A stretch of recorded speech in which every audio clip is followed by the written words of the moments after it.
મથેણ વંદામી સ્વામી. હાજી કેવા હાજી, મંદામી જય સ્વામી? જિનેન્દ્ર. સુખસતાનંદ સ્વામી. હાજી મથેણ વંદામી સ્વામી સુખસતમ. મથેણ વંદામી સ્વામી. હાજી મથેણ વંદામી. હાજી.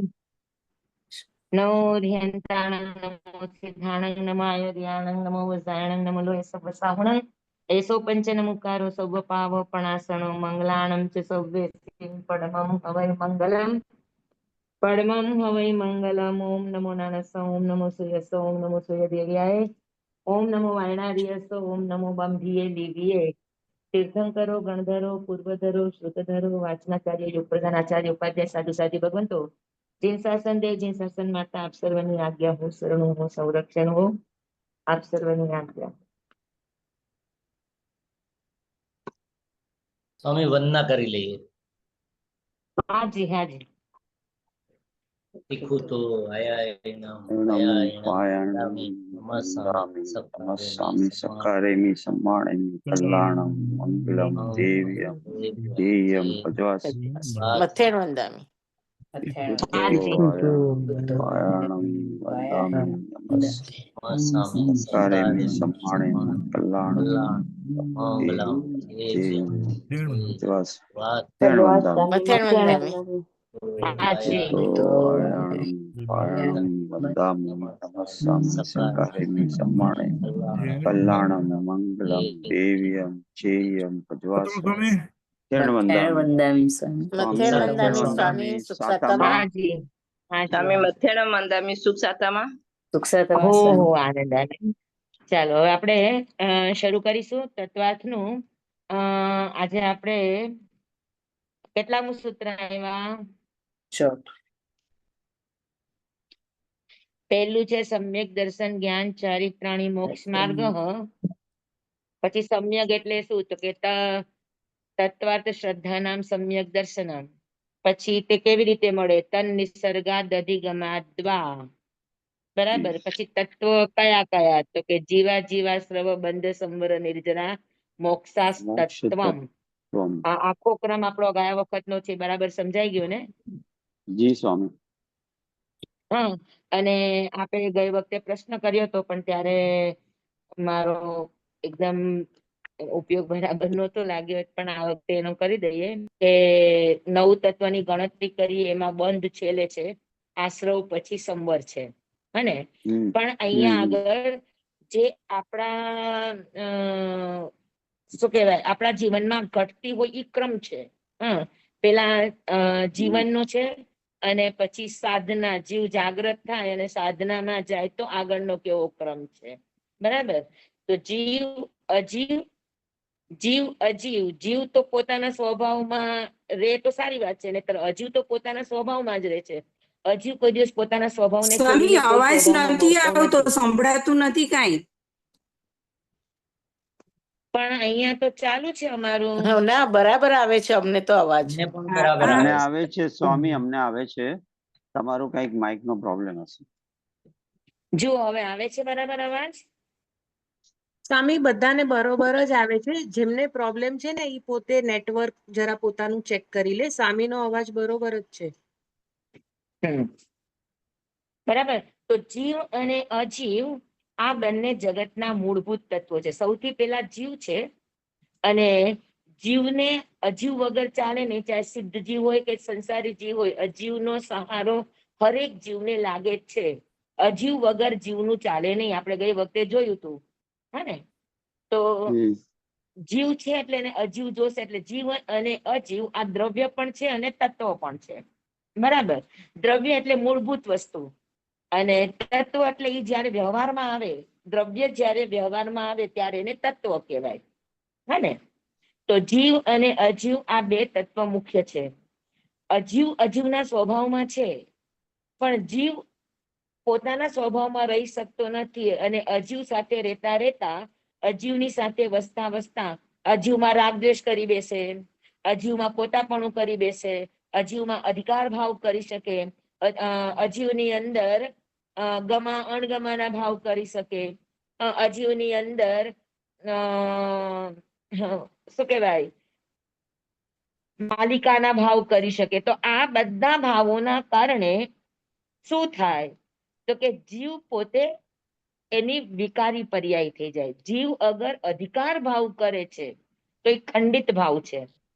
અધિકાર ભાવ આવ્યો ત્યાં અખંડ ભાવ આવી શકતો નથી. હને? તો જ્યાં સુધી અધિકાર ભાવ છે, જ્યાં સુધી રાગ દ્વેષ છે, જ્યાં સુધી ગમો અણગમો છે, જ્યાં સુધી મેળવવું ન મેળવવું આવા બધા ભાવો, અપેક્ષા છે, ઉપેક્ષા છે, આ બધા ભાવો જ્યાં સુધી છે ત્યાં સુધી જીવની વિકારી પર્યાયો છે. હે, જીવ વિભાવમાં છે. અને જ્યારે જીવ વિભાવમાં છે, અજીવની સાથે એ બેલેન્સ રાખી શકતો નથી. અજીવમાં એ જ્ઞાતા દ્રષ્ટા ભાવ કેળવી શકતો નથી. અજીવની સાથે રહેતા રહેતા કામ લઈને આગળ નીકળી શકતો નથી. હા, અજીવ બધું ક્ષણભંગુર છે અને ક્ષણભંગુર માંથી પોતે પોતાના ભાવોને શાશ્વત બનાવી શકતો નથી. તો શું થાય? અજીવને શાશ્વત બનાવવાની કોશિશ કરે છે, પોતાના ભાવોને શાશ્વત બનાવવાની કોશિશ નથી કરતો. એના કારણે શું થાય તો કે એના કારણે આશ્રવ આવે.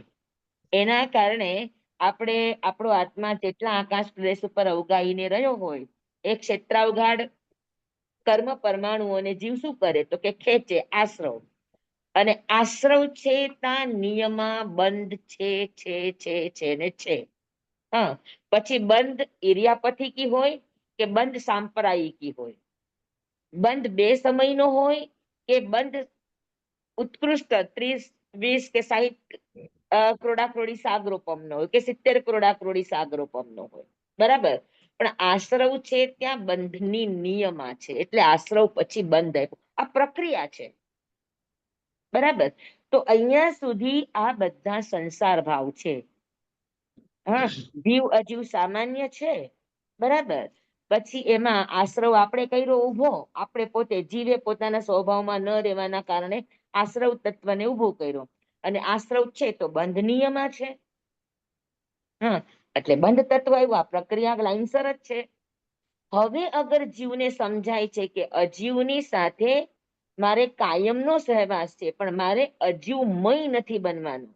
મારે અજીવનો ઉપયોગ કરી અને મારે આગળ મારી સાધના, મારી યાત્રાને આગળ વધારવાની છે, એવું અગર જીવને સમજાય અને જે મળ્યું છે, પ્રાપ્ત પરિસ્થિતિ છે, એની અંદર એ પોતે સાક્ષી ભાવ કરીને પોતાની જીવન યાત્રાને આગળ ચલાવે, તો શું થાય તો કે જે કર્મ આવ્યા હતા ઉદયમાં, હા બરાબર, એ શું થશે તો કે એ ખરી જશે.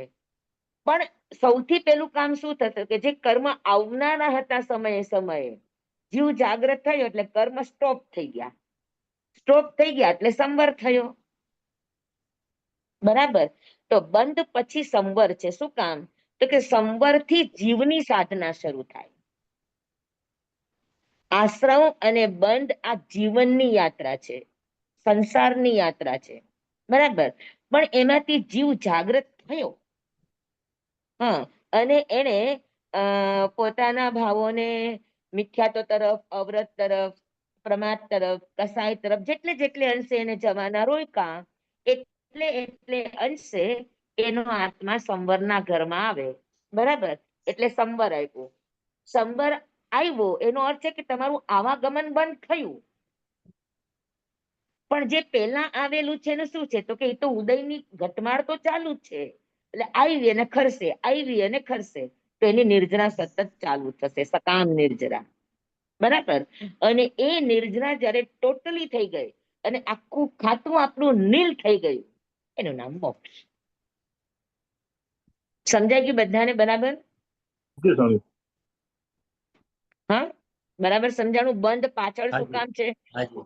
હા, ઓલું આપણને યાદ જી, કરવા સ્વામી. માટે.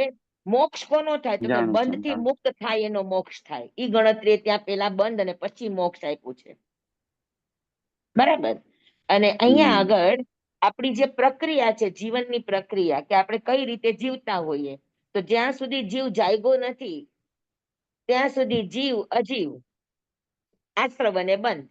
પછી આશ્રવ સારો પણ હોય ને આશ્રવ ખરાબ પણ હોય. સારું હોય તો પુણ્ય છે ને ખરાબ હોય તો. અને આશ્રવ થયો એટલે એનો બંધ થશે. સારાનો બંધ થયો પુણ્યનો બંધ છે, અને ખરાબનો બંધ થયો પાપનો બંધ છે. હા, પાપનો બંધ છે તો એનું પરિણામ પાપની પ્રકૃતિ ભોગવટો કેટલો છે તો કે 82 પ્રકૃતિ, અને પુણ્યનો ભોગવટો છે તો કેટલી પ્રકૃતિ તો કે 42 પ્રકૃતિ. તો અહીંયા સુધી આખો સંસારનો માર્ગ છે, જીવનનો માર્ગ છે. હા, પણ જીવ જેવો જાગ્રત થશે એટલે પછી સાધનાનો ક્રમ શરૂ થશે. સંવર પેલા આશ્રવ હતો ને બંધ નિયમમાં હતો, પછી સંવર આવ્યો તો નિર્જરા નિયમમાં થઈ જશે. હા, અને જેમ જેમ નિર્જરા થતી જશે અને જયારે ખાતું સંપૂર્ણ નીલ થઈ જશે, બેલેન્સ વગરનું, ત્યારે એનું નામ મોક્ષ છે. તો આખો આ ક્રમ બધાને ફિટ બેસી ગયો બરાબર? જી જી સ્વામી. હા, બંધ પેલા શું કામ નહીં લીધું એ ખ્યાલમાં આવી ગયું બધાને? જી સ્વામી. સ્વામી. સ્વામી, હજી એક પ્રશ્ન હતો મને. જી ગયા વખતે ક્લાસમાં હું અટેન્ડ નહોતી, પણ પછી રેકોર્ડિંગ મેં સાંભળ્યું તો ઓલું જે સ્લેટ ઉપર તમે લખીને મકાયું હતું ને, અજીવના કેટલા પ્રકારે હા, શું અજીવ જીવને અજીવમાં ધર્માસ્તિકાય અધર્માસ્તિકાય આકાશ એ તો કામમાં આવે જ છે, પણ વિવિધ રૂપે કામમાં કોણ આવે તો કે પૂતગલ આવી શકે. તો વિવિધ રૂપે કામમાં પૂતગલ કઈ રીતે આવી શકે તો કે 14 રીતે કામમાં આવી શકે. ધર્માસ્તિકાય તો ગતિમાં કામમાં આવે, અધર્માસ્તિકાય સ્થિરતામાં કામમાં આવે, બરાબર? આકાશ જગ્યામાં કામમાં આવે, કાળ પરિવર્તનના કામમાં આવે. આ બધાનું એક એક ફિક્સ કામ છે. પણ પૂતગલ બરાબર. દ્રવ્ય તમને એક રીતે કામમાં નથી આવતું, તમને અનેક રીતે કામમાં આવે છે. તો અનેક રીતે કામમાં આવે છે તો કઈ રીતે આવે તો કે 14 રીતે આવે.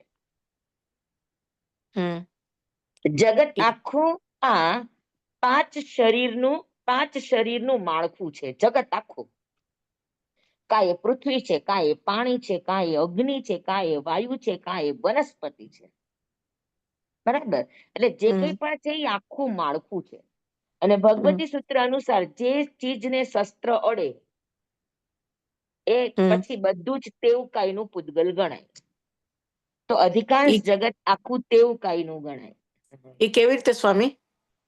શસ્ત્ર પરિણત થાય ને, હા, તમે અગ્નિમાં ચડાવ્યું, ચૂલામાં ચડાવ્યું અને પછી જે શાક બન્યું, તો ભગવતી સૂત્ર અનુસાર એ શાક વનસ્પતિનું કલેવર ન કહેવાય, તેવકાઈનું કલેવર કહેવાય. ઓહ, સમજાણ? હા હા. પછી ઇલેક્ટ્રિસિટી હોય કે ઓલિસિટી હોય, હા, શસ્ત્રથી પરિણત થાય તો જે શસ્ત્રથી પરિણત થાય એનું કલેવર ગણાય.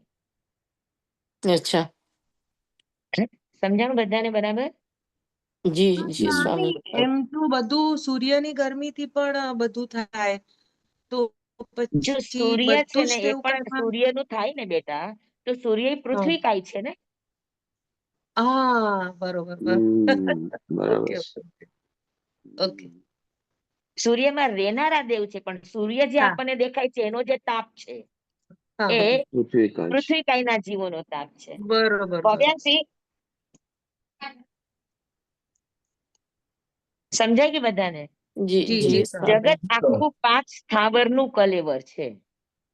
તો આપણે જે પણ ઉપયોગમાં લઈએ છીએ આપણે 5 માંથી જ કોઈનામાંથી ઉપયોગ લઈએ છીએ, બરાબર ને? એટલે ત્યાં એનો પ્રશ્ન છે કે ભગવાન અજીવ પૂતગલ રૂપે જીવને કેટલી રીતે કામમાં આવે તો કે 14 રીતે કામમાં આવે. 5 શરીર, 5 ઇન્દ્રિય, 3 યોગ અને શ્વાસોશ્વાસ. જીવન પાંચ ઇન્દ્રિય ચલાવવા એટલે માટે આ 14 ચીજ જોઈએ દરેક જીવને. જીવ માત્ર ને આ એટલે 14 પાંચ ઇન્દ્રિય, પૂતગલનો સહારો લેવો પડે. જી 5 ઇન્દ્રિય એટલે આપણી જ 5 ઇન્દ્રિય ગણવાની ને, આંખ કાન ને એ બધું? હા, કોઈને 1 ઇન્દ્રિય મળી તો 1 ઇન્દ્રિય, કોઈને 2 મળી છે તો 2, કોઈને 4 મળી છે તો 4, આપણને 5 મળી છે તો 5. 5 ઇન્દ્રિય, 5 શરીર, શ્વાસોશ્વાસ, મન અને 3 યોગ, મન 3 વચન યોગ. કાયા. અચ્છા, હા, અને શ્વાસોશ્વાસ. હા એ તો ગયું અજીવને સ્વામી. આપણે આ 14 રીતે કામમાં લઈએ છીએ. સમજાણું બધાને? સ્વામી જી એક ક્વેશ્ચન છે. જી પ્રણામ વંદામી. તો પછી સ્વામી આપણે આ પાણીનો ગ્લાસ હોય ને એમાં મીઠું નાખીએ શરબત કરવા કે સાકર નાખીએ, પછી બદલાય તો પછી પાણી આપણે શરબત પીએ તો એ અપકાઈનું કલેવર નહીં ગણાય, પૃથ્વીકાઈનું ગણાશે. કારણ કે મીઠું નાખવું ને. યસ પણ એમાં સાકર નાખી છે તો સાકર વનસ્પતિ કાઈનું કલેવર છે, પણ સાકર તેવું કાઈનું કલેવર છે કારણ કે સાકર બની છે મશીનરીમાં. ઓહ, પછી એને મિશ્રમાં લેવાનું કે કેવી મીઠું રીતે મીઠું પણ બન્યું છે મશીન થી જ. જે ચીજ ઇલેક્ટ્રિસિટી થી થાય ને એ બધું જ તેવું કઈ નું કલેવર કહેવાય. એટલે પછી અંતે તો તેવું કઈ આવી જશે એમ. બરાબર ને? હા. પછી મીઠું અને નાખો કે સ્વામી સાકર. પણ 99% તો સ્વામી ક્યાંય બીજું દેખાત, બધું તેવું કઈ નું જ દેખાય છે કલેવર. હા હા સાચી વાત છે. કાચું હા શું સાવ કીધું તમે રેખાબેન? હા હા સમજાય. સમજાઈ એટલે ગયું ને? ઓકે. હા, અને સ્વામી તમે આ કીધું તું 14 પ્રકારે ઉપયોગમાં લઈએ એ બરોબર સમજાઈ ગયું. પણ એની બદલે આપણે આ 8 પ્રકારની વર્ગણાઓ છે તો 8 રીતે ઉપયોગમાં આવે એમ ન કહી શકાય? 5 આ ઔદારિક, વૈક્રિય, આહારક, તેજસ, કાર્મણ હા ની પણ તમે વર્ગણા. વર્ગણા ગણશો હા 8 વર્ગણા. હા હા હા તો પણ ચાલે. 8 વર્ગણા છે પણ એ વર્ગણા છે. વર્ગણાને જીવ ગ્રહણ કરે ત્યારે ઈ શરીર બને. ઓકે, કારણ કે આપણે વર્ગણા જીવ શરીરમાં ઉપયોગમાં ઇન્દ્રિય નથી લેતો. શરીરની અંદર વર્ગણા આવશે. જ્યારે શરીર બને ત્યારે ઉપયોગમાં લેવાય. ઓકે. હા મેં તમને કહ્યું તું એક વખતે, તમને ખ્યાલ હોય તો, કે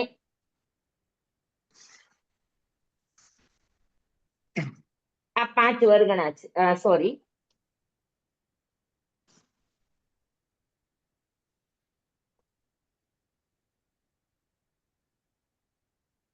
આ 8 વર્ગણા છે. હમ. બરાબર. હવે આ 8 વર્ગણાની વચ્ચે પણ બીજી અસંખ્યાત એવી વર્ગણા છે. અચ્છા. આપણે કહીએ ને ઔદારિક, ઔદારિક જેવી, વૈક્રિય, વૈક્રિય જેવી, આહારક, આહારક જેવી, કાર્મણ. તો જે 8 વર્ગણા છે, હમ. વર્ગણાનું ફંડામેન્ટલી એટલે મૂળમાં વર્ગણા કોઈ જ અલગ નથી. સાંભળી લેજો. વર્ગણા વર્ગણા જ છે. અને કોઈ પણ વર્ગણા, ઔદારિક વર્ગણા કાયમ ઔદારિક વર્ગણા નથી રહેતી. આપણે પૂતગલ પરાવર્તનમાં શીખા જોઈએ ને કે હા ઔદારિક વર્ગણા આજે ઔદારિક છે, બની શકે કે કાલે ઈ કાર્મણ વર્ગણા પણ હોઈ શકે. તો આ 8 વર્ગણામાં ફરક ખાલી જાડા અને ઝીણાનો છે. હા સ્થૂળ અને સૂક્ષ્મનો છે. હા ઔદારિક વર્ગના સ્થૂળ હોય, વૈક્રિય વર્ગના એનાથી સૂક્ષ્મ હોય, આહારક એનાથી સૂક્ષ્મ હોય. બરાબર. તેજસ એનાથી સૂક્ષ્મ હોય, શ્વાસોશ્વાસ એનાથી સૂક્ષ્મ હોય, પછી ભાષા એનાથી સૂક્ષ્મ હોય, મન એનાથી સૂક્ષ્મ હોય, અને સૌથી સૂક્ષ્મમાં સૂક્ષ્મ કાર્મણ વર્ગણા છે. હા બરોબર. સમજાણું ને? પણ એ હા દરેક વર્ગણાની વચ્ચે સમજી લો કે મેં તમને કીધું હતું કે 10, 20, 30, 40, 50, 60, 70, 80. તો 1 થી 10 સુધી, 10 સુધી છે તો સમજી લો કે 1 થી 8 સુધીમાં ઔદારિક જેવી વર્ગણા હોય. 9 થી એ વૈક્રિયના સિમિલર બનવા માંડે. બરાબર. પછી જયારે 11 બને ત્યારે પ્યોર વૈક્રિય વર્ગણા છે. પછી 11 થી 12, 13, 14, 15, 16 ત્યાં સુધી ઈ વૈક્રિય વર્ગના સદ્રશ કહેવાય. પછી થોડીક આગળ જાય એટલે ઈ આહારક સદ્રશ બને. સમજાણું તમને? પણ જેવી 21 ઉપર પહોંચે એટલે પ્યોર આહારક વર્ગણા બને. તો ઔદારિક વર્ગણા અને વૈક્રિય વર્ગણા વચ્ચે બીજી એવી અસંખ્યાત વર્ગણાઓ છે કે જે નથી ઔદારિકમાં જીવને ગ્રાહ્ય બનતી કે નથી વૈક્રિય તરીકે જીવને ગ્રાહ્ય બનતી. સમજાય છે મારી વાત? જી હા સ્વામી. ખબર છે. હા હે ને? તો વર્ગણા વર્ગણા છે. જીવ વર્ગણાનો ઉપયોગ નથી કરતો. એક વાત યાદ રાખજો. જીવ ઉપયોગ કોનો કરે? તો કે જે એને ગ્રહણ કરેલું છે એનો. બરાબર. તો જયારે ગ્રહણ કરે છે વર્ગણા ત્યારે કાંઈ ઔદારિક રૂપે પરિણમેલી હોય, કાંઈ વૈક્રિય રૂપે પરિણમેલી હોય, કાંઈ આહારક રૂપે પરિણમેલી હોય. બરાબર. કાંઈ તેજસ રૂપે પરિણમેલી, કાંઈ કાર્મણ રૂપે પરિણમેલી હોય, કાં એ ઇન્દ્રિયોની રૂપે પરિણમેલી હોય, કાંઈ ભાષાના રૂપે પરિણમેલી હોય, તો જ એ વર્ગણા ગ્રાહ્ય વર્ગણા ગણાય. જીવની ઉપયોગની વર્ગણા ગણાય. સમજાણું? એટલે વર્ગણા ઉપયોગમાં નથી લેતો. વર્ગણાથી જે શરીર બન્યું એને ઉપયોગમાં લે. વર્ગણાથી પણ જે ઇન્દ્રિયો બની એને ઉપયોગમાં લે. વર્ગણાથી જે યોગો બન્યા જીવના પુરુષાર્થને લઈને તો એને ઉપયોગમાં લે. શ્વાસોશ્વાસ છે એને વર્ગણામાં, એ વર્ગણા પણ નથી. સ્વામી આપણે કહીએ ને કે આત્મા પાસે સૌથી નજીક કાર્બન વર્ગણા છે, તો પછી ઈ નજીક શું? બધી જ વર્ગણા છે, કોઈ વર્ગણા એવું નથી કે નથી, બધી જ વર્ગણા જીવ પાસે છે. એક આકાશ પ્રદેશ ઉપર બધી જ 8 પ્રકારની વર્ગણાના જથ્થાના જથ્થા પડ્યા છે. નહીં, જીવ આપણા જેવો આત્મા પાસે. આત્મા પાસે પણ બધી જ વર્ગણા છે, કેમ નથી? અને જેને જેટલી જેટલી એને કર્મ રૂપે બાંધેલી છે એ બધી જ એની પાસે છે. ઔદારિક, વૈક્રિય, આહારક, તેજસ, કાર્મણ, ભલે ને અત્યારે વૈક્રિય શરીર ન હોય સ્વામી પણ વૈક્રિય વર્ગણા ગ્રહણ કરે છે જીવ. એટલે સ્વામી આત્મા વર્ગણાને ખાલી ગ્રહણ કરે છે પણ ઉપયોગ એ વર્ગણાને જેમાં પરિણમિત કરે છે એનો કરે છે, એમ જ થયું ને? યસ, શરીર બનાવે, બરાબર, ઇન્દ્રિય એકદમ બનાવે બરાબર, છે. હા, એકદમ ગ્રહણ બરાબર. ખાલી વર્ગણા કરે પણ ઉપયોગ. વર્ગણા છે ને રો મટીરિયલ છે, ઓકે. જે જીવના ઉપયોગમાં નથી આવતો. જીવ એને ગ્રહણ કરી અને પ્રાણ બનાવે. ઉપયોગમાં ક્યારે આવે? કે જ્યારે પર્યાપ્તિથી ગ્રહણ કરવાની યોગ્યતા આવે, પછી એ ગ્રહણ કરે, પ્રાણ બને, પછી એ યોગ રૂપે બને, ઇન્દ્રિય રૂપે બને. હા ને, સમજાણું તમને? સ્વામી, આ તમે એમ કીધું કે ઔદારિક વર્ગણા હોય ક્યારેક વૈક્રિય કે આહારકમાં રૂપાંતરિત થઈ જાય, એ તો ખબર જ નથી. એટલે એવું આપણને એમ કે આપણે અત્યારે ઔદારિક વર્ગણાને ગ્રહણ કરીએ અને છોડીએ પણ ઔદારિકને જ, તો અને પછી ઔદારિક જ ઔદારિક રૂપે રહે એવું ન હોય, ના ના પરિવર્તન ના, થાય. તમે એટલે શીખ્યા છો ને ઔદારિક વર્ગણાનો કાળ કેટલો હોય? અસંખ્યાત કાળ. અને વર્ગણા તો અનંત કાળથી છે, તો પછી ક્યાં ગઈ? એટલે એટલે હું સમજી તો એ રીતે કે મેં છોડી પછી બીજા કોઈ ઉપયોગમાં લીધી, બીજાએ છોડી એને ત્રીજા કોઈ ઉપયોગમાં લીધી, એટલે એ રીતે એનું પરિવર્તન ચાલ્યું. એટલે મારા ના ના મગજમાં ના ના, બીજા બધા શું સમજાય મને નથી દરેક ખબર. પૂતગલ પરાવર્તનનો અર્થ જ ઈ છે ને. ઓકે, એટલે આ વસ્તુ બી એવી રીતે ભાષા હોય તો એ ક્યારેક મન રૂપે થઈ જાય, હા શ્વાસોશ્વાસ હા, હોય આઠે આઠ વર્ગણામાં બદલાય. અને ઈ પૂતગલ મનમાં પરાવર્તનનો અર્થ જ ઈ છે કે સમજી લ્યો કે આઠે આઠ ટોટલી 8 કરોડ વર્ગણા છે, 1 કરોડ સમજી લ્યો બધી. તો હા 8 બરોબર. કરોડ વર્ગણા આખા જગતમાં છે. હમ. તો જ્યાં સુધી આઠે આઠ કરોડે કરોડ વર્ગણા ભાષા રૂપે ન પરિણામ આવે, જીવ એના રૂપે ઉપયોગ ન કરે, ત્યાં સુધી એને વચન પૂતગલ પરાવર્તન ન થાય. ઓકે, હા બરોબર. સમજાણું? હા સ્વામી, આઠે હા. 8 કરોડ ઔદારિક રૂપે ભોગવાઈ ન જાય ત્યાં સુધી એનું ઔદારિક પૂતગલ પરાવર્તન ન થાય. દ્રવ્ય પૂતગલ પરાવર્તન ની અંદર આઠે 8 વર્ગણાનું પૂતગલ પરાવર્તન હોય. હા, એટલે મારી સમજ ખોટી હતી. હું એમ સમજતી હતી કે જે 1 કરોડ છે એ 1 કરોડ ઔદારિક રૂપે ન ભોગવી લે, 1 નહીં કરોડ નહીં નહીં નહીં, ભાષા રૂપે. આઠે પણ એ 8 બધું વર્ગણા અંદર અંદર અંદર અંદર એક વર્ગણાને વધુમાં વધુ ટકવાનો કાળ અસંખ્યાત કાળ છે. હા, એટલે મારી સમજ ખોટી હતી. અને વર્ગણાઓ તો અનંત કાળથી છે, અનંત કાળથી છે. તો અસંખ્યાત કાળ પછી એનું શું થયું? તો કે રૂપાંતર થયું. વધુમાં વધુ અસંખ્યાત કાળ. ઘણી વખત તો 2-3 સમયમાં બદલાઈ જતી હોય.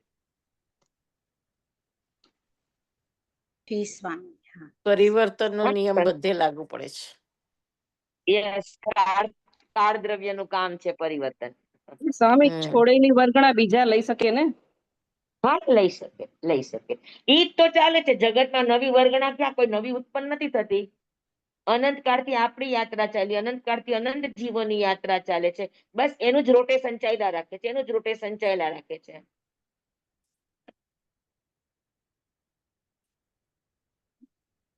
બરાબર? જી સ્વામી, સ્વામી.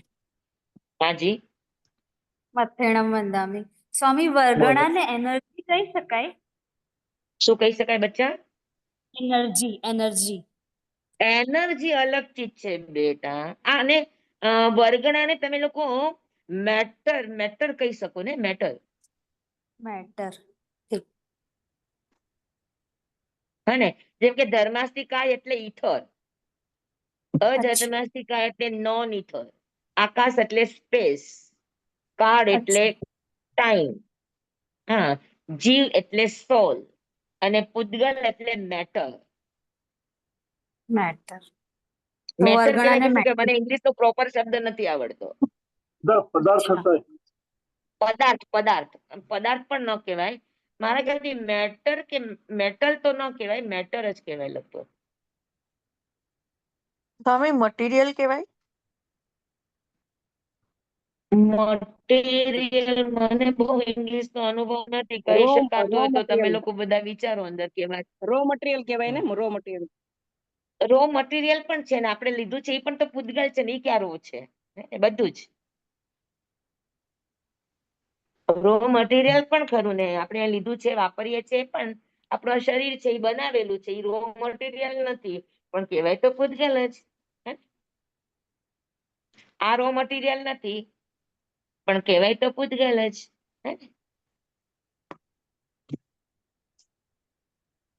સ્વામી હાજી એક પ્રશ્ન છે, મથણ મંદામી સ્વામી.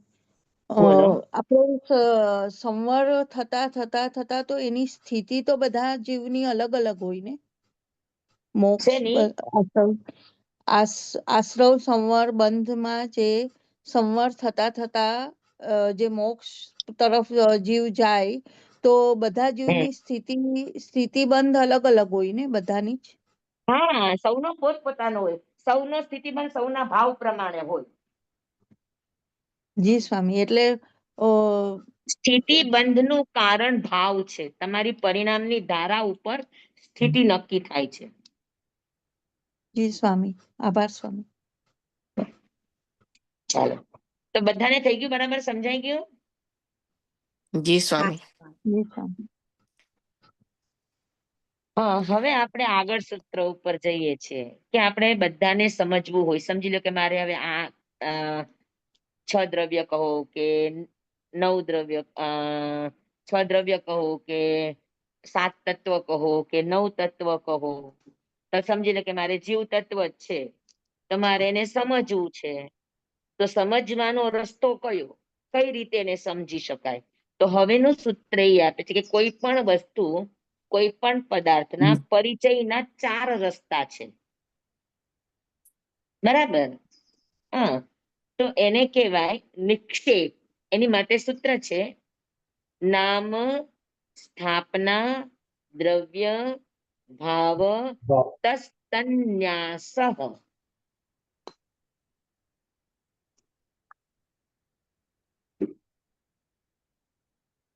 તમારી અધ્યયનની બુક ક્યાં છે?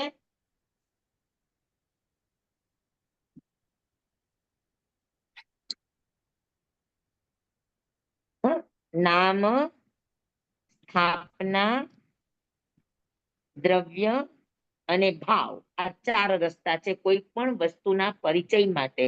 કોઈ પણ પદાર્થનો તમારે પરિચય મેળવવો છે તો આ 4 રીતે. હા, 2 પદ્ધતિ છે આપણે ત્યાં, પ્રમાણ અને લય અને નિક્ષેપ. વસ્તુને સમજવા માટેના 3 મુખ્ય ભાવો છે. બરાબર? અને એ 3માં પેલું છે નિક્ષેપ. નિક્ષેપ એટલે આરોપણ, રાખવું. તમારી પાસે છે સૂત્ર લખેલું? જો તમને કે હું પાટીમાં લખું, નામ, સ્થાપના, દ્રવ્ય, ભાવ, હા, ભાવત, આમ તો છે દ્રવ્ય, ભાવત, ન્યાસ. તમે છૂટું પાડો ને તો કેવી રીતે થાય? નામ, સ્થાપના, દ્રવ્ય, ભાવત, ન્યાસ. સ્વામી, 6ઠું સૂત્ર છે ને આ? 5મું.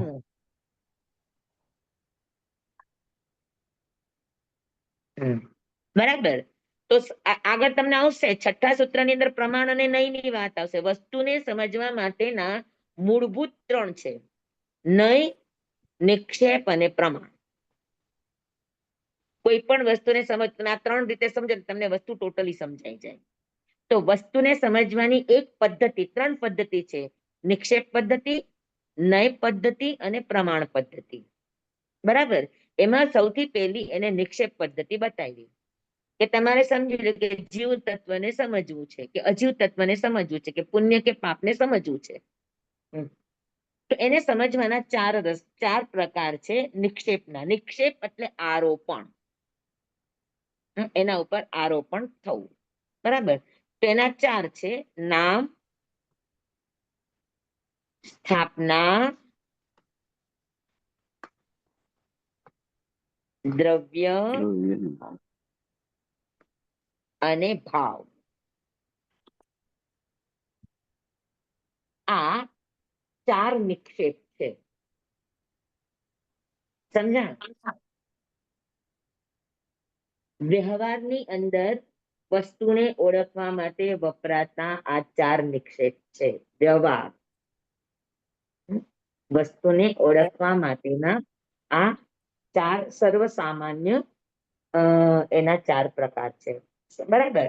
કોઈ પણ વસ્તુ આ જગતમાં નવી આવે તો સૌથી પહેલા વ્યવહાર ચલાવવા માટે એનું નામકરણ કરવામાં આવે. એટલે એના પર પેલા નામ પાડવામાં આવે, નામ આપવામાં આવે, નામનું આરોપણ કરવામાં આવે કોઈ પણ વસ્તુ.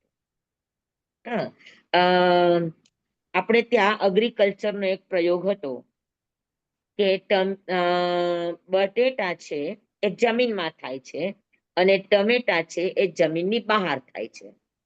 એગ્રીકલ્ચર વાળાએ કલમ પદ્ધતિથી એક બટેટાની કલમ, એક ટમેટાની કલમ, બરાબર, આ બંને ભેગી કરી અને એમાંથી એને ઝાડ ઉપર ટમેટા અને બટેટા બે ઉગાડ્યા. ટમેટા તો ઉગે છે ઓલરેડી, પણ બટેટાને પણ ઉગાડ્યા. આપણે ઘણી વખત એવી માનતા કરતા હોય કે જમીનમાં ઉગે જમીન કન, અને ઝાડમાં ઉગે એ ખાઈ શકાય. તો ઘણા એમ કે આ તો જૈન બટેટા છે, જૈન બટેટા છે, ઝાડ ઉપર ઉગેલા છે. તો આ બરાબર ને સમજી લેવાનું. આ કલમથી બનાવેલા એક બટેટાની કલમ છે, એક ટમેટાની કલમ છે. બંને કલમને ભેગી કરી અને એક આ નવું ઉત્પાદન થયું જેમાં અમુક ફળ બિલકુલ ટમેટાના રહ્યા, અમુક ફળ બિલકુલ બટેટાના હતા અને અમુક ફળ એવા થયા કે ટમેટા અને બટેટાનું મિશ્રણ થયું. તો બટેટું બટેટું તરીકે ઓળખાય, ટમેટું ટમેટું તરીકે ઓળખાય. પણ આ જે વર્ણશંકર બંને ભેગા થઈને જે તૈયાર થયું એને શું નામ આપવું? એ નવું હતું. તો એને શું નામ આપવું? વર્ણશંકર જાતિના ફળ થયું ને સ્વામી? હા, તો એને શું નામ આપવું? એટલે જગતમાં કોઈ પણ વસ્તુનું ઉત્પાદન થાય તો સૌથી પેલો નિક્ષેપ વ્યવહાર માટે કયો પાડવામાં આવે? નિક્ષેપ એટલે વ્યવહારમાં વસ્તુની ઓળખ માટે આરોપણ કરાતા 4 પ્રકાર છે. તો સૌથી પહેલા વસ્તુને વ્યવહારમાં લાવવા માટે પહેલા એનું નામ આપવામાં આવે. બરાબર.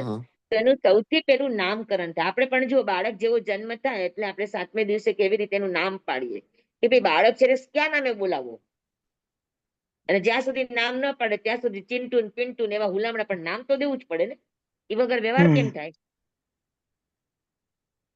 તો સૌથી પહેલા જગતમાં કોઈ પણ વસ્તુ નિષ્પન્ન થાય, ઉત્પાદન થાય તો વ્યવહાર માટે, એને ઓળખવા માટે, એના પરિચય માટે સૌથી પહેલો નિક્ષેપ આપવામાં આવે એનું નામ છે નામ નિક્ષેપ. સમજાય ગયું બરાબર? જી. હા. તો હવે આ જે ટમેટા ને બટેટા છે એનું નામ શું આપવું? એ લોકોએ નક્કી કર્યું કે પોટેટો અને ટોમેટો, ઇંગ્લિશમાં પોટેટો અને ટોમેટો, એ બેયનું એને મિશ્રણ કરીને નામ આપ્યું પોમાટો.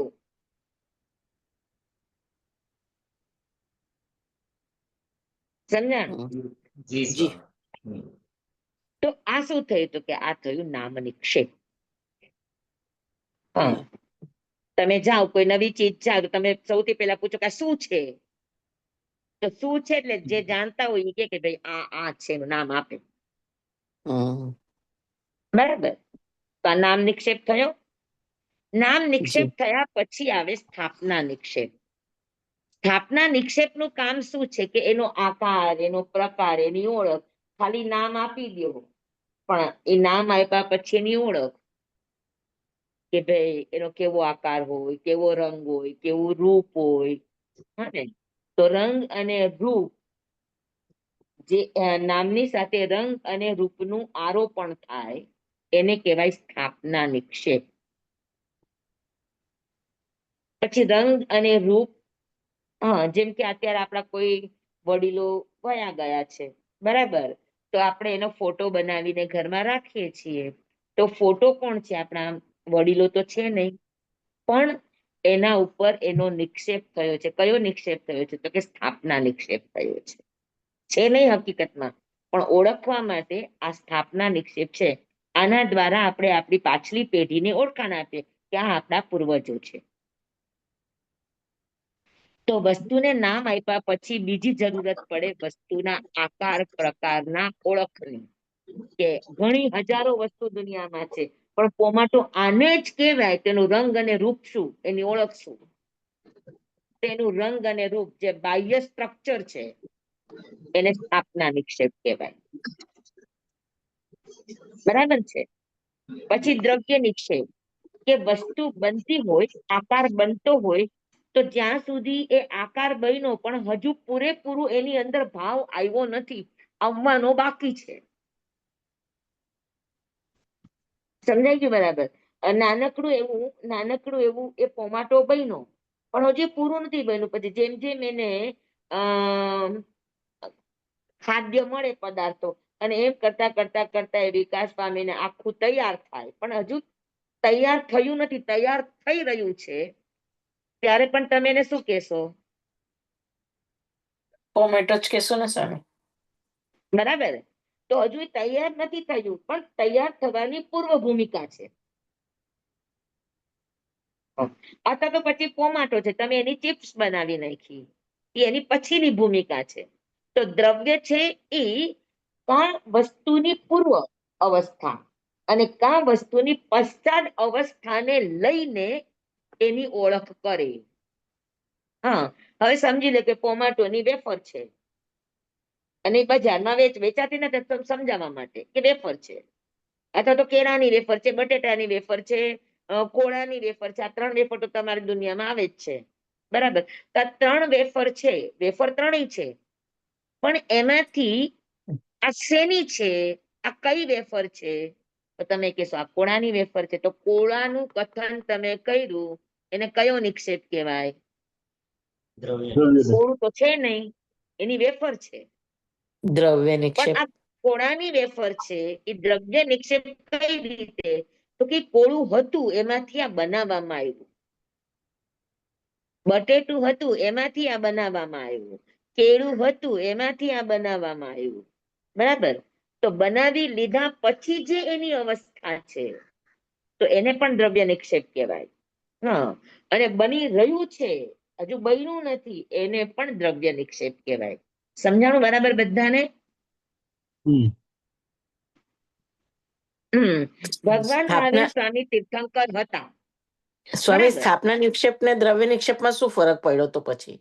સ્થાપના નિક્ષેપમાં આકાર છે, રૂપ છે, ઓળખ છે, કે ભાઈ 10 વ્યક્તિ છે તો 10માં 8 સુધાબાઈ છે, એમ તમે કઈ રીતે ઓળખો? તો કે એના આકાર ઉપરથી, એના રૂપ ઉપરથી, હા, એનું વ્યવસ્થામાં અને વ્યવહારમાં એની આ ઓળખ છે કે આ આકૃતિ વાળા સુધાબાઈ છે, એને સ્થાપના કહેવાય.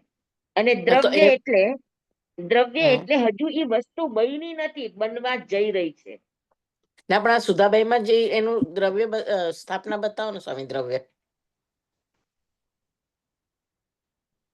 એક્ઝામ્પલ ઈ જ લ્યો કે સ્થાપના. સાંભળો. હા, મારું નામ આપવામાં આવ્યું, એ નામ નિક્ષેપ, બરાબર. પછી મારું જે પણ હુલિયો છે એ સ્થાપના નિક્ષેપ. પણ સાધ્વી તરીકે તમે મને ઓળખો છો, પણ હજુ હું સાધ્વી બની નથી, વૈરાગી છું. સાધ્વી બનવાના મને ભાવ છે, પણ બની નથી.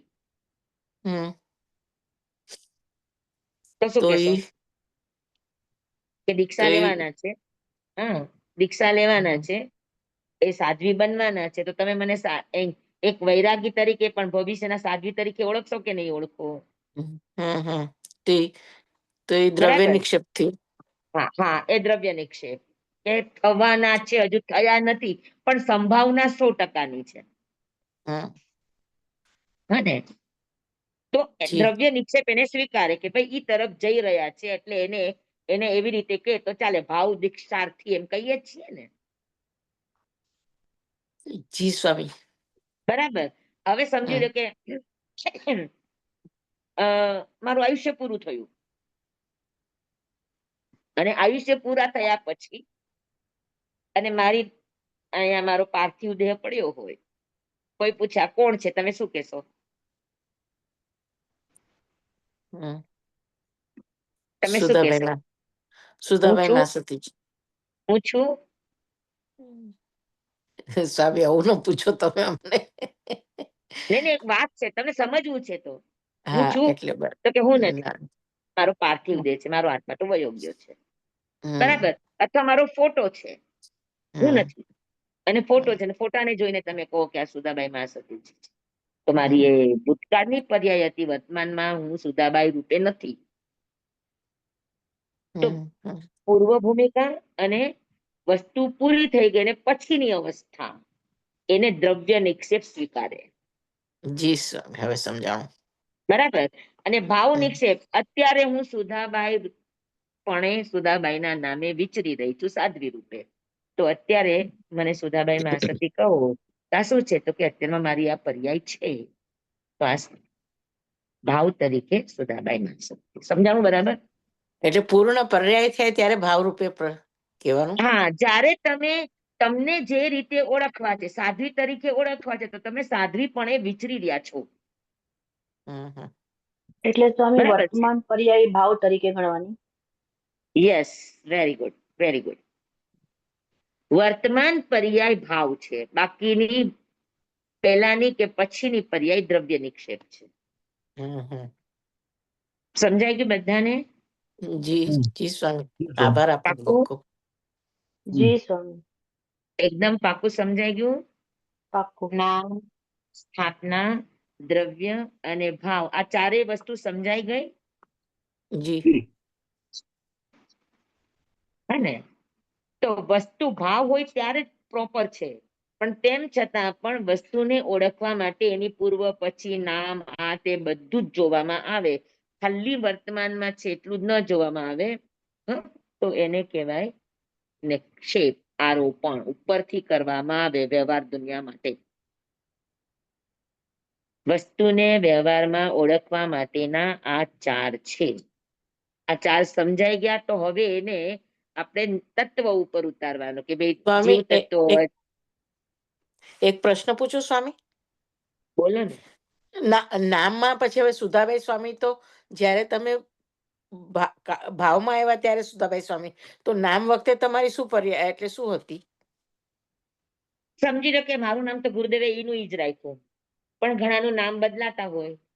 હા. હા, સમજાણું. હવે કોઈનું નામ સમજી લો કે રમીલા હોય ને એમાંથી પછીનું નામ પાડવાનું પ્રિયદર્શનાબાઈ સ્વામી, તો રમીલા એનું પૂર્વ પર્યાયનું નામ છે. જેમ કે અચ્છા. મહાવીર સ્વામી છે, તો મહાવીર સ્વામી તરીકે વધારે ઓળખાણા છે. તો વર્ધમાન કુમાર એનું નામ છે પેલો. હમ, હમ, હમ. સમજાણું? હા, એટલે જે પેલી પર્યાય એ પેલા નામમાં આવે પછી નામ જે જન્મતા આપવામાં આવે એ નામ નિક્ષેપ એ છે. નામ છે. જી સ્વામી. પછી પર્યાય બદલાણી એ સાધ્વી બન્યા તો પછી એનું ઈ નામ આવ્યું, ત્યારે એનું નામકરણ થાય સાધ્વી તરીકે, હમ. ત્યારે ઈ નામ તરીકે પ્રચલિત થાય. જી સ્વામી. પછી પૂર્વ પર્યાયનું નામ એનું છૂટી જાય. જે એના પૂર્વના પરિચિત હોય એ જાણતા હોય, બાકી બધા નવા વાળા છે એ ન જાણતા હોય, એને નવા નામથી જ જાણતા હોય. હમ, હમ. જી આવ્યું આભાર ધ્યાનમાં? સ્વામી. હા સ્વામી, આભાર આપનો. ચાલો, સરસ. તો આ વસ્તુને ઓળખવા માટે, વસ્તુનો પરિચય મેળવવા માટેની 3 પદ્ધતિ છે. નિક્ષેપ પદ્ધતિ, પ્રમાણ પદ્ધતિ અને નય પદ્ધતિ. નય, નિક્ષેપ અને પ્રમાણ આ વસ્તુને પૂર્ણતઃ ઓળખવાની 3 પદ્ધતિ છે. બરાબર? એમાંથી પેલી પદ્ધતિ આપણે આજે લીધી, કે પેલી પદ્ધતિનું નામ છે નિક્ષેપ પદ્ધતિ. નિક્ષેપને પેલા લીધું એનું કારણ એ છે કે નિક્ષેપ આ આપણા બોલચાલ વ્યવહારની દુનિયામાં જે પ્રક્રિયાથી ઓળખ વિધિ થતી હોય એની આ ઓળખ છે. બરાબર? હમ. પાકું? જી. જી કોઈને કઈ સ્વામી, પૂછવું છે? હા સ્વામી, તીર્થંકર નું તમે જેમ કીધું ને, તો એમ કે જેમ કે મહાવીર સ્વામી અને વર્ધમાન એ બંને નામ નિક્ષેપ થયા, બરાબર? અને હા બંને નામ નિક્ષેપ. હા, અને ના એની પણ મૂર્તિ સ્વામી હોય કે ફોટો હોય તો એ થયું. હા, એ થયું ફોટો કયું કે નામ? આકાર પ્રકાર છે ઈ એનું હા, સ્થાપના થઈ. સ્થાપના થઈ. હા, અને પછી જયારે કેવડી પછી મહાવીર તરીકે પૂર્વમાં હતા કે મહાવીર તરીકે અત્યારે મહાવીર સ્વામી નો ફોટો હોય તો અત્યારે હા, મહાવીર સ્વામી ઈ છે નહીં, પણ હા, છતાં ઈ ઓળખાય ઈ નામે, ઈ દ્રવ્ય ઈ દ્રવ્ય નિક્ષેપ. નિક્ષેપ. અને અને હવે જયારે અત્યારના, મહાવીર પણ હતા હા, ઈ ત્યારે ભાવ એને નિક્ષેપ. ભાવ નિક્ષેપ કહેવાય. બરાબર, હા, બસ. સમજાઈ ગયું બધાને? હા, સમજાઈ ગયું? જી જી સ્વામી. સ્વામી.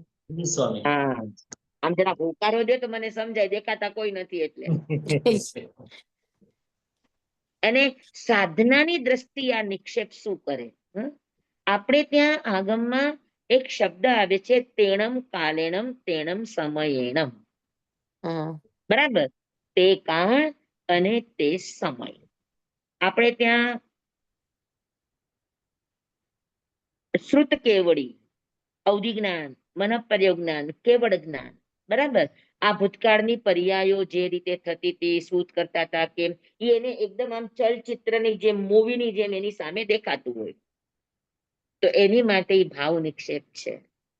સમજાઈ ગયું? હા, સમજી લો કે અત્યારે મહાવીર સ્વામી નામ છે, એનો આકાર પ્રકાર આ સ્થાપના છે. બરાબર? પછી એ પૂર્વમાં હતા અને અત્યારે મોક્ષ પધારી ગયા, આ એનો દ્રવ્ય નિક્ષેપ છે. પણ સમજી લો કે મારે એને ભાવ નિક્ષેપ રૂપે સમજવા છે, તો શું કરવું? તો એની ધ્યાન સાધના છે. અને તમે જેમ ધ્યાન સાધનામાં જાઓ તો કાળ જ્યારે ઓગળતો જાય, તમે વર્તમાન કાળમાં આવી, પેલા આજુબાજુનું બધું છોડી વર્તમાનમાં આવો, અને વર્તમાનમાંથી પછી તમે મહાવીર સ્વામી હતા તે કાળમાં, તે કાળમાં, તે કાળમાં, તે કાળમાં જતા જાઓ, જતા જાઓ, જતા જાઓ ધ્યાન સાધનામાં, અને તમને અવધિ જ્ઞાન થાય. અવધિ જ્ઞાન ન થાય તો શ્રુત જ્ઞાનમાં પણ આ તાકાત છે. અને જતા ગયા તો તમારા આવરણ ખપતા ગયા. જેટલું આપણું મોહનીય કર્મ ખપે એટલું આપણું જ્ઞાન નિર્મળ બને.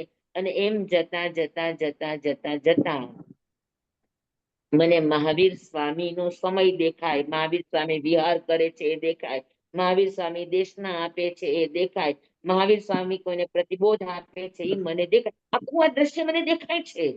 તો મારા જ્ઞાનમાં મહાવીર સ્વામી ભલે હતા કે પેલા હતા કે જે પણ ભૂત અને પૂર્વની જે પણ પર્યાય હતી, પણ મને એ વર્તમાનમાં દેખાય છે, અનુભવાય છે, જણાય છે.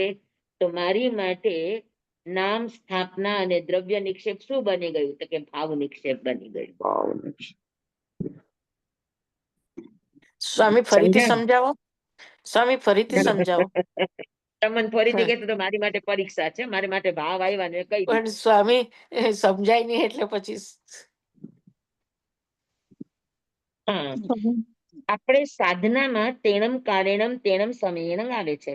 તો આપણે હમ ખાલી એનો અર્થ એટલો કરીને બેસે કે તે કાળને તે સમયમાં ભગવાન મહાવીર હતા. બરાબર. તો આપણી માટે ખાલી નામ સ્થાપના ને દ્રવ્ય આટલા 3 શબ્દ જ રહે છે, ભાવ નથી બનતું. હમ મને સમજી લો કે મારે અત્યારે ભગવાન મહાવીર સ્વામી હતા ત્યારે કેમ હતા, શું હતા, કેવી રીતે હતા, મારે ભાવ નિક્ષેપ થી જોવા છે. તો શું કરાય? તેની માટે ધ્યાન સાધના, એની માટે રાગ દ્વેષની મંદતા અનિવાર્ય છે. હમ રાગ દ્વેષની મંદતા કરતા કરતા ધ્યાન સાધનામાં જતા જતા જતા હું ભૂતકાળ તરફ સરકતા સરકતા, જેમ મેઘકુમારને ભગવાને કહ્યું કે તું કોણ હતો જોતો ખરો. તો એની માટે જે આખી જાતિ સ્મરણ જ્ઞાનની આખી પર્યાય થઈ, તો એ બધી આખીની વર્તમાન બની ગઈ. તો હમ વર્તમાન આખી બની ગઈ એટલે ભાવ નિક્ષેપમાં આવી ગયા. જી ભૂતકાળ તો એની સામે એકદમ તાદ્રશ્ય ચિત્તાર ખડો થઈ ગયો. તેની માટે એ વર્તમાન થઈ ગયું. બરાબર. સમજ્યા? એટલે વર્તમાન થઈ ગયું એટલે ભાવ નિક્ષેપ આવી ગયો. આ સાધના છે. સાધનાનું કામ જ આ છે કે બધા જ કાળને ઓગાળીને વર્તમાન બનાવી દો. કેવળ જ્ઞાન એટલે બધા જ કાળનું વર્તમાન. હમ સ્વામી હા, જી ભૂતકાળનું કીધું કોઈનું ભવિષ્યનું બી થઈ શકે વર્તમાનનું. હા કેવળ જ્ઞાન કરે, અવધિ જ્ઞાન પણ કરી શકે, ભવિષ્ય પણ કરી શકે. કેવળ જ્ઞાન છે ત્રૈકાલિક કરી શકે, અવધિ જ્ઞાન છે મર્યાદિત કરી શકે, મન પર્યો જ્ઞાન પણ ત્રૈકાલિક કરી શકે, શ્રુત જ્ઞાન પણ ત્રૈકાલિક કરી શકે. સ્વામી હા સ્વામી હાજી બોલો બોલો. આપણે તો આ ભાવ નિક્ષેપ થી જ જાતિ સ્મરણ જ્ઞાન થઈ શકે. જ્યારે તમારી માટે ભૂત વર્તમાન બને ને ભવિષ્ય પણ વર્તમાન અવસ્થામાં બને ત્યારે ઈ ભાવ નિક્ષેપમાં આવી જાય. ધ્યાન પદ્ધતિ છે સ્વામી આ તો. યસ, કા ધ્યાન પદ્ધતિ અને ક્યાં જીવન શૈલી એકદમ મંદ કશાઈ બનાવો. હા સ્વામી, આ લાસ્ટ ટાઈમ નું તત્વાર્થ સૂત્ર નું સાંભળ્યું ને તો આખો દિવસ રોજ સંવર બંધ, સંવર નિર્જરા મોક્ષ આમ રટણ ચાલતું હતું. હવે આજે ભાવ નિક્ષેપ નું રટણ લગાડજો. આપના આશીર્વાદ સ્વામી, એમાં ઉતરી જઈએ તો વર્તમાનમાં જ રહીએ ને. સમજાણું તમને? ઓળખ છે જી. પણ તમને વસ્તુની મૂળભૂત ઓળખ તમને તમારા જ્ઞાનથી જ્યારે થાય ત્યારે એનો ભાવ નિક્ષેપ ચરિતાર્થ થાય. નામ એ ભૂતકાળ નિક્ષેપ થયું ને સ્વામી? હા, નામ એ ભૂતકાળ નિક્ષેપ ગણાય ને? નામ આપવામાં આવે, ભૂતકાળ પણ ગણો કે ગમે એ ગણો. તમે કોઈ વસ્તુ ઉત્પન્ન થાય એટલે તમારે એને ઓળખવા માટે નામ આપવું પડે. તો નામ ભૂત પણ હોઈ શકે ને નામ વર્તમાન પણ હોઈ શકે ને નામ ભવિષ્ય પણ હોઈ શકે. પણ બધું જ જયારે માત્ર વર્તમાન બની જાય ત્યારે એ ભાવ નિક્ષેપ છે. સ્વામી નામ આ રોજિંદા વ્યવહારમાં પગથિયામાંથી પસાર થાય. સૌથી પહેલું નામ મળે, પછી એના આકાર પ્રકાર રૂપ રંગ મળે, પછી એનો જે ગુણધર્મ હોય આગળનો કા પાછળનો, વસ્તુ તરત તો નથી બનતી, વસ્તુ બનતા પહેલાનો ગુણધર્મ, વસ્તુ બન્યા પછીનો ગુણધર્મ. જેમ કે તમારે શાક બનાવવું હોય તો શાક તમારું ખેતરમાં ઉગવું, બરાબર, ઉગ્યા પછી એ શાક બનવું, શાક લઈ આવવું, શાક સુધારવું, ત્યાં સુધી આ બધો જ દ્રવ્ય નિક્ષેપ છે. ત્યાં સુધી તમે જે શાક કરતા છો એ જ નામ દેવાશે, તુર્યું તો તુર્યું જ દેવાશે, ભીંડું તો ભીંડું જ નામ દેવાશે. હે તો ઈ ઓળખ જે થાય છે એ દ્રવ્ય નિક્ષેપ છે. શાક બની ગયું, હા બરાબર, તો પણ ઈ તમને બરાબર જ્યારે ઈ રૂપે છે ત્યારે ઈ ભાવ નિક્ષેપ. સમજાણ્યું બધાને કે ગોટાળો થાય છે? સ્વામી, વર્તમાનમાં રહેવાની સાધના કરવાની છે બસ. વર્તમાનમાં આવો એટલે બધા જ કાળ વર્તમાન બની જાય, ભાવ નિક્ષેપ બની જાય. ધ્યાનમાં બેસીએ છીએ ત્યારે ખૂબ કેટલા વર્ષો પહેલાના બી બધા વિચાર આવ્યા જ કરતા હોય સ્વામી. તો સારી વાત છે ને, વિચારો આવવા એનું સમજવાનું કે આપણે સંઘની છીએ. વિચાર આવવા એ સારી વાત છે, પણ વિચારમાં વહેવાનું નહીં, બસ એટલું યાદ રાખવાનું. પણ જયારે પછી ખ્યાલ આવ્યો કે હું તો ધ્યાન સાધના બેઠી છું ત્યારે બ્રેક લાગે. ફરી પાછું બેસી જવાનું, ફરી પાછું બેસવાનું, ફરી પાછું બેસવાનું. તો બસ રાખીએ, 8:45 થઈ. મને તો વાંધો નથી, તમને લોકોને જવા આવવાનું ઉતાવળ હોય, કામ હોય. હેલો, તો બધાને આજનો વિષય સમજાઈ ગયો. હવે આપણે 9 તત્વને આ નામ સ્થાપના દ્રવ્ય ભાવમાં ઉતારવાના છે. તમે લોકો વિચારીને આવજો, આવતા ક્લાસમાં આપણે ઉતારવાના ભાવ રાખીએ છીએ.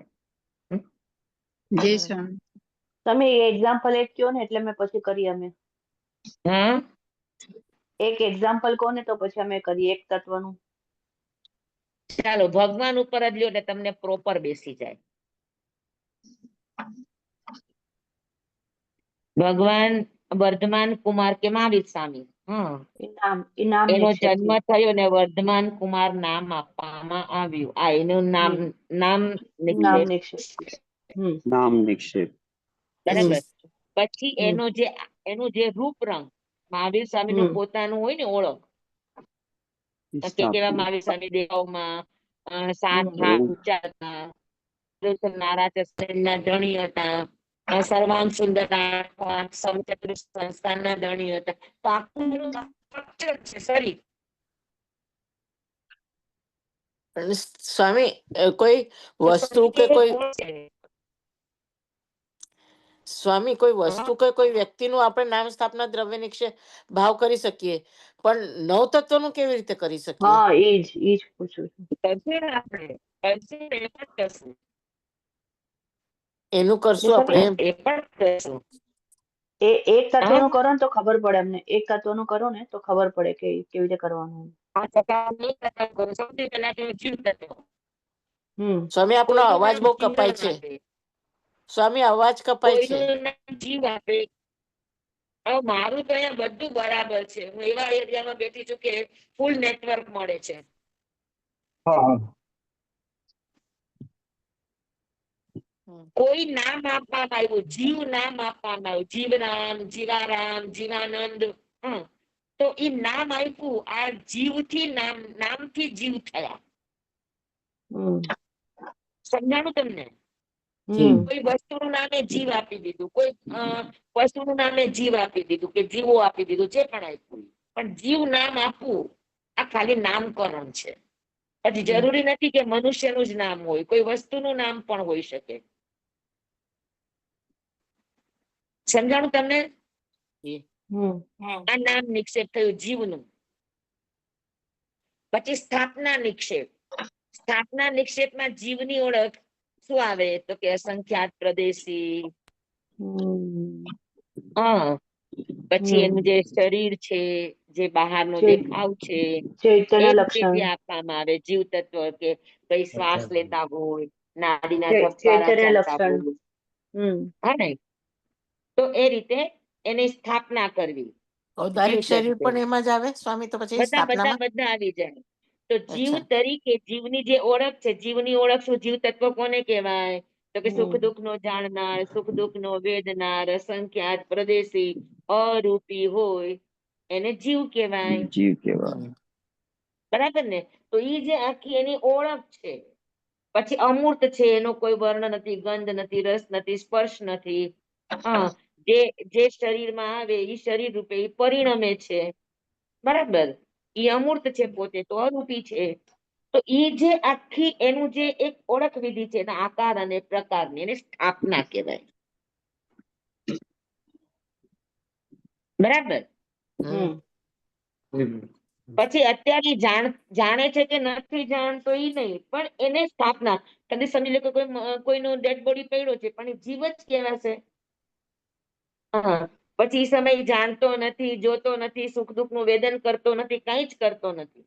પણ છતાં એનો આકાર પ્રકાર, જે આપણે જીવની એક આકૃતિ આપણે નક્કી કરી છે, એ આકૃતિ છે, એટલે એની સ્થાપના.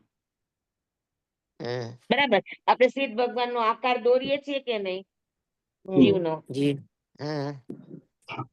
તો કોઈને પણ પૂછો તો શું? તો કે જીવ છે, એમ જ કહેશે ને. તો સ્થાપના એટલે આકૃતિ. બરાબર? પછી દ્રવ્ય. તો જીવ તરીકે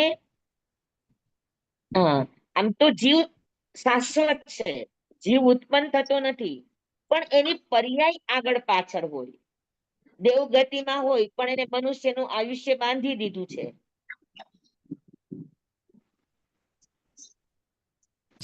બરાબર? તો એને દ્રવ્યથી મનુષ્ય જીવ કહો. જીવ 4 પ્રકારના છે: નર, તિર્યંચ, મનુષ્ય અને દેવ. બરાબર? તો એ દ્રવ્ય ક્યારે કહેવાય? કે એની પૂર્વ પર્યાય. અને જીવ એટલે એની પશ્ચાત પર્યાય એટલે શું? તો કે મૃત્યુ પામ્યા, પણ કહેવાય તો જીવ તરીકે જ કહેવાય. જીવ તરીકે ઉત્પન્ન થતા પહેલા પણ એ જીવ છે. ઉત્પન્ન થયા પછી મૃત્યુ પામે તો પણ એને જીવ તરીકે જ ઓળખવામાં આવે. તો એ દ્રવ્યથી જીવ છે. બરાબર? અને ભાવથી એટલે પોતે વર્તમાનમાં જીવી રહ્યો છે, જાણી રહ્યો છે, જોઈ રહ્યો છે, સુખ દુઃખ નું વેદન કરી રહ્યો છે, જ્ઞાતા દ્રષ્ટા ભાવ છે એની અંદર. અને જયારે એકદમ શુદ્ધ રૂપે થાય, ત્યારે સાક્ષી ભાવ રૂપે માત્ર કેવળ જ્ઞાન રૂપે વિચરતા હોય, ત્યારે એનો સંપૂર્ણ ભાવ નિક્ષેપ કહેવાય. જીવની છેલ્લી યાત્રા, જીવની છેલ્લી યાત્રા કેવળ જ્ઞાન પામે ત્યારે. ત્યારે એનો ભાવ નિક્ષેપ પરિપૂર્ણ થાય. છેલ્લી પર્યાય એની. તો હા મોક્ષ એની છેલ્લી પર્યાય ના આવે સ્વામી? હા. મોક્ષ જીવ તરીકે મોક્ષમાં ગયા એટલે એની વર્તમાન પર્યાય બની ગઈ, ભાવ નિક્ષેપ બની ગયો. એ જીવ પર્યાયમાં આવી ગયા. ના એટલે કેવડી તરીકે ગણવાની કે મોક્ષ તરીકે ગણવાની? કેવડી ભાવ તરીકે પર્યાય. વ્યક્તિ તરીકે ગણો તો એની દ્રવ્ય નિક્ષેપ કહી શકાય, પણ જીવ અચ્છા. તરીકે કહો તો એનો ભાવ નિક્ષેપ છે. જીવનું શુદ્ધ સ્વરૂપ શું? જ્ઞાતા દ્રષ્ટા. હા. તો એ જ્ઞાતા દ્રષ્ટામાં અનંત કાળ માટે સ્થિત થઈ ગયા. હવે એનું જ્ઞાતા દ્રષ્ટા પણ ઉજવવાનું નથી. તો એકદમ બરાબર. શુદ્ધ જીવ તરીકે એ બિરાજમાન થઈ ગયા. હવે હમ. એનું ક્યારે ભૂતકાળ થશે નહીં, ક્યારે ભવિષ્ય થશે નહીં, કાયમ નો કાયમ વર્તમાન જ રહેશે એનો. એ ભાવ નિક્ષેપ.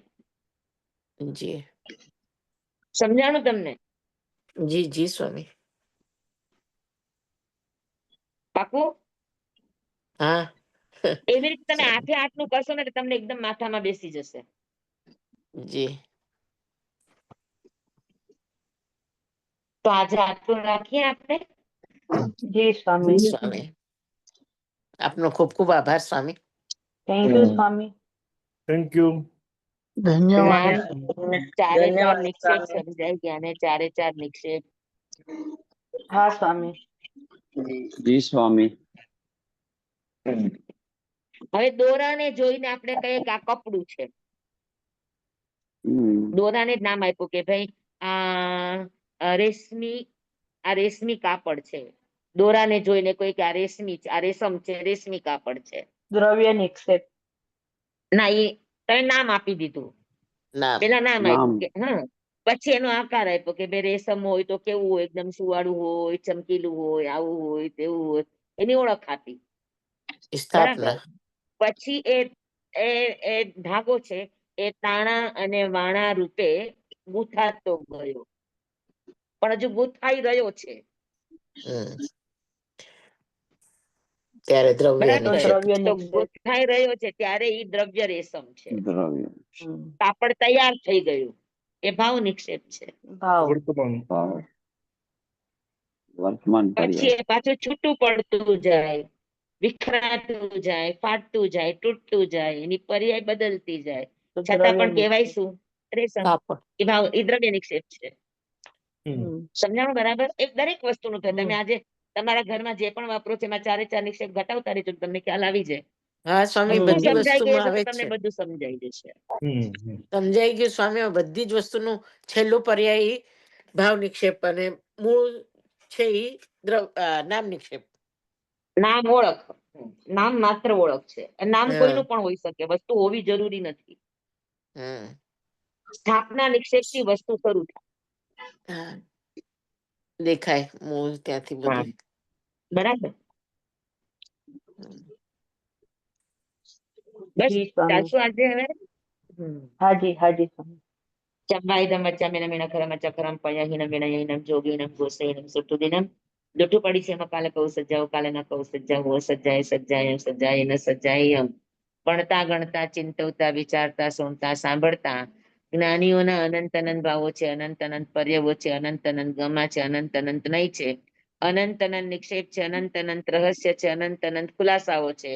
આમાંથી કોઈ પણ ભાવ, ભેદ, નય, નિક્ષેપ, ગમા, રહસ્ય, ખુલાસાનું સ્ખલન છદમસ્ત ભાવે મારા બોલવામાં, કહેવામાં, સમજાવવામાં આવ્યું હોય, આપના સાંભળવા, સમજવામાં આવ્યું હોય તો અરિયાસિત કેવડી ગુરુ ભગવાન આપની સાક્ષીએ, આત્મા પરમાત્માની સાક્ષીએ તસ્મિચ્છામિ દુક્કડમ મેઘ સત્યમ તમેવ સત્યમ નિસંગમ ચક્તિને ભવેયમ સેવમ ભંતે સેવમ ભંતે સેવમ ભંતે તિપ્પેમિ.